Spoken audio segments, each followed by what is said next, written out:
ሰላም ለሁላችሁ ይሁን። እስቲ ስለ ዶክተር ቶሎሳ ልናገር። ዶክተር ቶሎሳ ናቸው አይደለ ተቃዋሚው?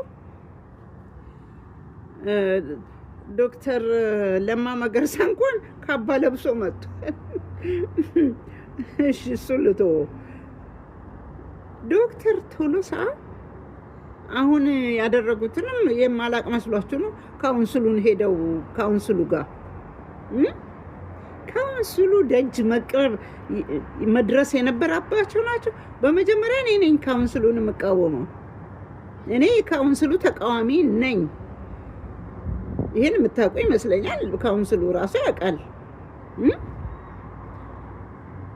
እሳቸው ምን ሊሰሩ ካውንስሉ ጋር እንደሄዱ አላውቅም። ትክክለኛ ካውንስል፣ ትክክለኛ ለእግዚአብሔር መንግስት የቆመ ካውንስል፣ ለወንጌል የቆመ ካውንስል፣ ለቤተ ክርስቲያን የቆመ ካውንስል ቢሆን ኖሮ ዶክተር ቶሎሳን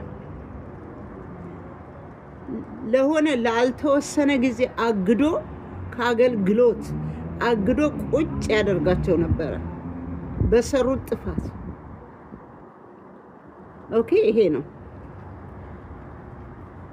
እንደገና ደግሞ እኔ ዶክተር አብይን አሁን ሰፖርት ሳደርግ ለኢትዮጵያ ሕዝብ ሰላማዊ የስልጣን ሽግግር ካለኝ ፍላጎት የተነሳ ነው።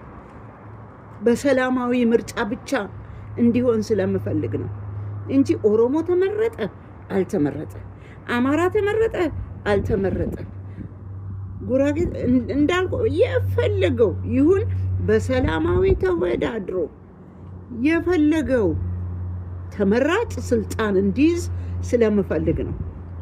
አሁን ዶክተር አብይን አልቃወምም።